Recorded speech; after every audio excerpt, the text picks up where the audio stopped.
Okay, hi guys. So, been a little while since I've done an upload video because I'm kind of working on some bits and pieces in the background that may or may not be to do with like an online education program to help people with back pain. So keep an eye out for that. But anyway, what I wanted to do, because I get asked this quite a bit by people, and I think it's kind of an interesting story, or people seem to enjoy it anyway, and that's the story of my own back injury. And why I feel it's kind of important is because it really has shaped how I approach dealing, with back issues in people and back injuries. Basically, because I've learned everything the hard way. So there's an expression in England where we say, if you learn the hard way, by God you learn, and I think that's definitely true. But also, I think it kind of highlights that there's some general sort of approach problems with, the kind of back injury rehab community at large, which are kind of, they're failing people, and there's some very, black and white objective reasons as to why that's going on. Anyway, so my back injury. So my back injury occurred back in 2013. So I was working at a gym in Sydney, and that gym, every Saturday morning, we'd have like a big group, what we call like a strongman training class, which basically like a sort of like a modified, I guess you'd call it like a circuit training class, where you'd be partnered up, but we'd have all these sort of like strongman style sort of events. So, like heavy farmer's carry, yoke walks, we'd have like heavy sandballs and sandbags. You do things like bench presses and rows and things like that in there as well, like sort of more traditional strength type movements. Anyway, I think from memory, I think there was about 12 or 13 different stations. Anyway, the last one that me and the guy I was working out with, we got to, was actually a 45-degree leg press machine. So those you don't know, I'll put a picture up now. But basically the idea is you sit at the bottom, and the weights go on the sled in front of you, kind of on top, like at 45 degrees, and you basically just use your legs to press it. It's a bit like, sort of like doing a squat, except you're not actually standing up, you're actually sat down. So anyway, so the first lesson I learned that day was how bad, a leg press machine can be for someone with back injuries. Again, it depends on your injury mechanics. Because as I was doing the movement, I guess because it was my, I'd only just started working there, the coach who was taking the group, obviously was like, well, I've got to kind of haze the new guy and give him a little bit of a stretch out. So he put an extra sort of red 25 kilo Eleiko plate on either side, an extra 50 kilos kind of as I was at the bottom. Anyway, it was hard. I managed to get the weight up, and I just sort of, racked the weight. And then pretty much straight away, I got this weird, as soon as I kind of like, racked the weight, took the, kind of like put the pins in to put it in position, I got this weird sort of like warm feeling down one side of my back. Not necessarily painful, just weird. It was like someone had tipped lukewarm liquid down one side of my back, and it was just sort of like kind of radiated all the way down from sort of my mid back all the way down into my glute. I was kind of like, that's weird. But there was no like sharp pain, no sort of electrical pain. My toes didn't feel numb, anything like that. No sort of pops or clicks or any weird sounds or anything that would sort of alarm me. I kind of got off and just thought, I'm going to end my session now. It just feels a bit weird, so I'll just take I'll rest the rest of the day and just let it settle. So that was on a Saturday morning. So we fast forward to Sunday morning, and again, it felt pretty much all right all day Saturday. We got to Sunday morning, and it literally took me about 25 minutes to get out of bed, just because it was so painful to even try and move off of my back. And when I did finally get up, I was kind of stood, hopefully I'll stay in shot, I was kind of like this, just like hunkered right over, like kind of towards one side. So obviously that was a bit weird, and to be honest, a little bit frightening as well, because you kind of, I've never seen anyone with back pain get into that kind of position before. So I was like, oh my God, have I done something serious here? So of course, anyway, you go into work next week, and I'm literally walking around the gym like this, taking my clients around, just like, holding my pen and paper and taking them through their, their sessions and stuff. I'm kind of walling off to the next client, looking like an absolute shambles of a man. Anyway, of course, everyone's like, once you've got serious back issues, every man and his dog comes out the woodwork with recommendations for stuff. Which again is another problem with back issues, is everyone's got, an opinion on what you should be doing, but they've kind of skipped a stage, which is something I'll mention later on in lessons learned. So of course, what you do, you go, well, I've got to go to some sort of health professional. So who deals with back pain? So, my first thought was, maybe a chiro or an osteo. So I thought, well, I'll go to a chiropractor first of all, see if they can sort of tell me what's going on and maybe help just alleviate some of the pain and try and get me a bit more upright. So literally on the Tuesday, I went to a chiropractor. It was based in Coogee, in Sydney.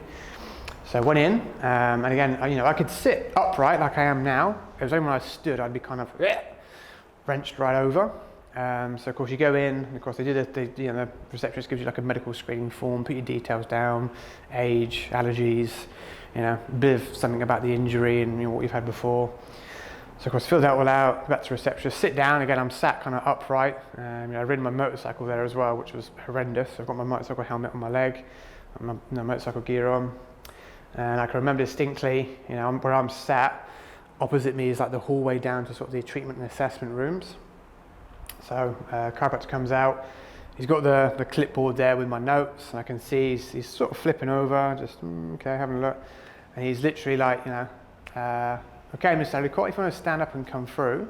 And at that point he looks up at me. As I do this, I stand up and go. And for about 5 seconds, his face was just like,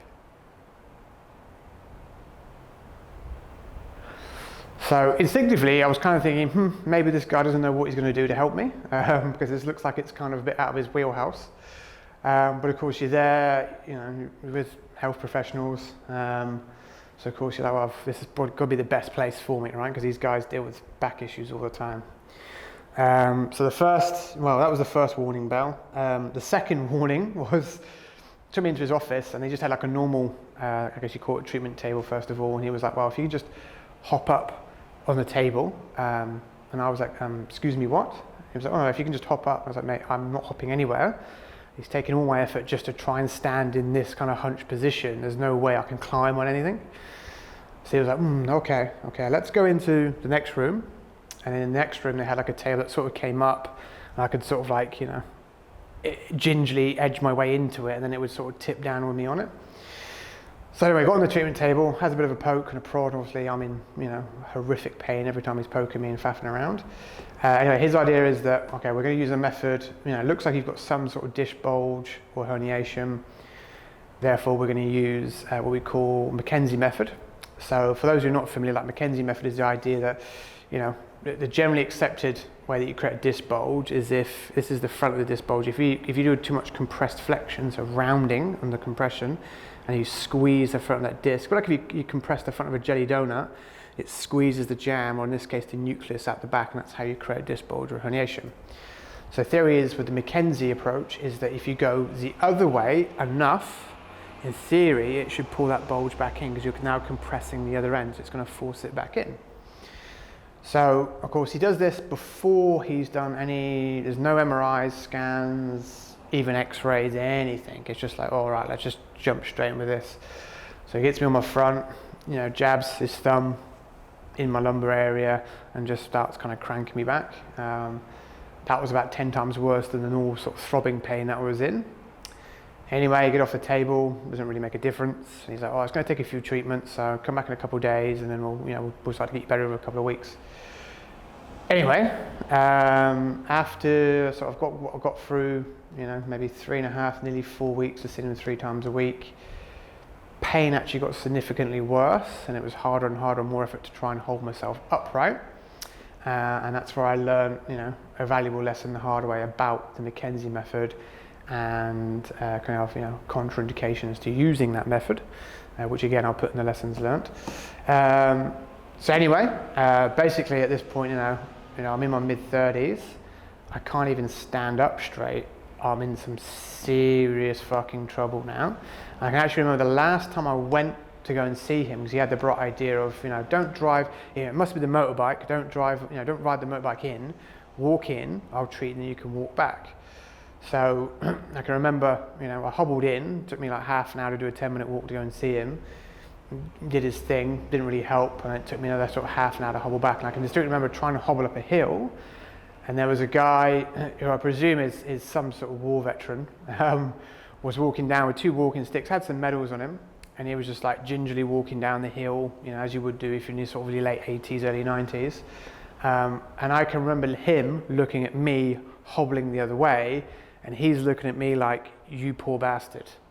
Because I'm in my 30s and I'm like in a far worse state than he is, and he's probably nearly 3 times my age.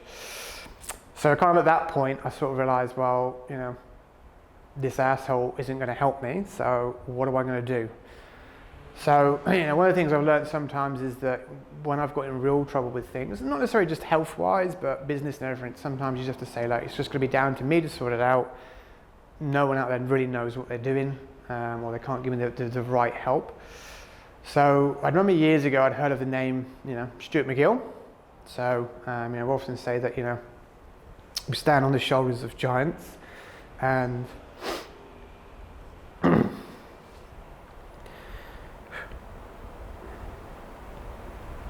and I'd say, you know, if it wasn't for his work,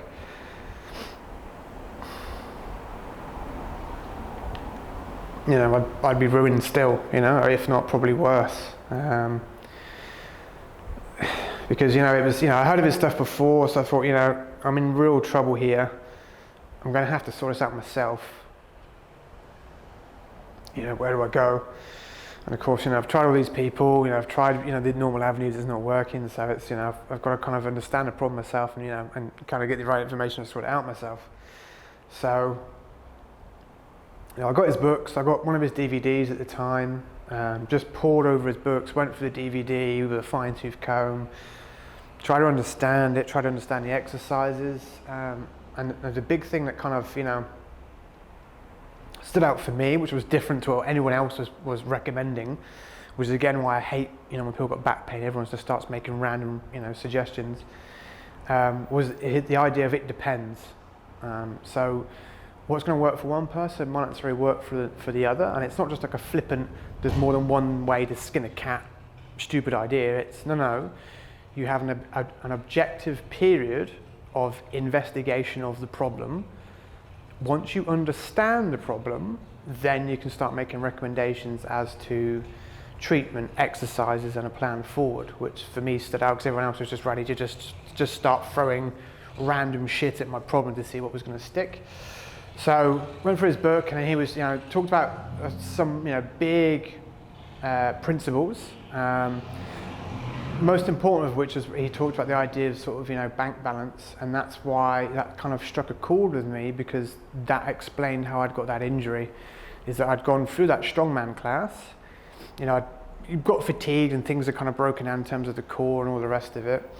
And you're at the very low end of that bank account, and then you just go to do like one leg press with a bit of a heavy weight, and that movement happens to require $7.50 to get it up, and you've only got $5 in your bank account. You go into overdraft, and the whole thing implodes. So that all of a sudden clicked for me. That was like, you know, because you know, as far as I was aware, I hadn't done anything stupid with the leg press or anything bad or stupid with the rest of the class. Which has been fatigued, low bank account, and just gone just over overdraft, and everything kind of shut down. And then the other idea he was talking about was, you know, inhibition of certain muscles. Because obviously I went to bed on the Saturday night pretty much all right, you know, a little bit stiff but not too bad, but then Sunday morning I was obviously in bits. And he talks about the idea that, you know, certain muscles will become inhibited, and those are the muscles that you need to actually hold yourself together. And when they shut down, you know, your back's very exposed, and it's just kind of going to struggle to even hold you upright, which was what was going on. So anyway, went through, excuse the ambulance, went through his exercises. So I had a bit of an understanding, you know, about the idea of bank balance and aggravators. So I, you know, was very careful not to flex, tried to avoid sitting as much as possible, started kneeling a bit more. Went through his exercises to kind of, you know, I sort of identified with his exercise where my weaknesses were and chose the appropriate level and started to build up, you know, what he calls his big three, which is the McGill curls, side bridges, and bird dogs. And they basically give you stability in all three planes of movement around your spine. And then within a couple of weeks, I could stand upright and I could actually walk. And there was still a bit of a little bit of sensitivity and a bit of pain. It wasn't 100%, but, you know, by God, it was so much better than it was before, and it was certainly a shitload better than when the chiropractor was just kind of cracking my back and faffing around. So I was like, well, there's obviously something to his work and his approach, so I need to, you know, I need to really understand this stuff, understand the concepts and the principles, and this is going to help me, get out of trouble. But then also, if I'm learning this stuff the hard way, I'm going to be able to help other people. Because I've heard of other people being in the same boat where they've had big back injuries, gone to see the usual suspects, and literally got nowhere and/or just got worse. So I was like, well, there's always going to be something in this. So I need to kind of, really get my head around it. So followed all of his progressions. Went through the big three, and then within sort of 6 to 7 weeks or so, I was kind of back in the gym. I wasn't lifting heavy by any means, but I was just doing some bits and pieces. Like I remember one day, it was funny. I was in the gym, and there was a trap bar, and I was just put 20 kilos on each side. So it was about 50 to 60 kilos, if that. And I just thought I'll just try some deadlifts because it's like the first time ever, and I usually have quite a risky, idea for someone with back pain. So I thought I'd just do sort of sets of 12, just nice and light and steady, and just feel it out and just see how it works. It felt pretty good, but I can remember, there was a couple of guys behind me in the gym who were obviously deadlifting 250, 300 kilos. So I can distinctly remember one of them saying, look at this guy, he's lifting like a skirt. At one point, one of me wanted to turn around and say, look, fuckwit, I've just had a major back pain injury, keep your fucking opinions to yourself. But I decided not to, just carry on doing my own thing. But anyway, that sort of just highlighted to me that when people have got, back issues, someone's got back issues, people who have never had back issues just don't understand what it's like. So again, I learned the hard way the importance of, when you take something away, the ability to do a basic thing like stand up, you realise how much you take that for granted, and how much work your back actually does day to day, whether you notice it or not. It's either holding you up or holding you together, to some degree. So anyway, 6, 7 weeks back in the gym, was moving, was doing things. Again, followed some of McGill's progressions with things like, suitcase carries and just lifting weights and just trying to get the right movements and doing the McGill 3 as like a preparation as a warm-up before my training. And again, made a massive difference. And it was, the improvements really were pretty much instantaneous. After a couple of days of doing his stuff, it was on the right track. So then, since then, I've just kind of, as I've gone along, I've just sort of learned other lessons sort of, the hard way, as you do, and kind of refine that. And that's what's really shaped my approach to dealing with people's back pain. But again, when you learn the hard way, by God, do you learn. So I learned, that's part of the reason why I'm so strict with my clients, is that I know if you get things a little bit wrong, you're either going to, risk aggravating something as you do an exercise or just moving day to day, or you're going to start to program in other problems that are going to come up later on. So that's why I'm a stickler with things like McGill Big 3, and pretty much any exercise I teach to people. I don't just want people to be competent at it, I want them to absolutely master that movement, because I know then there's no risk of them injuring themselves. I know they've got the best chance of building strength and building a bigger balance as they go.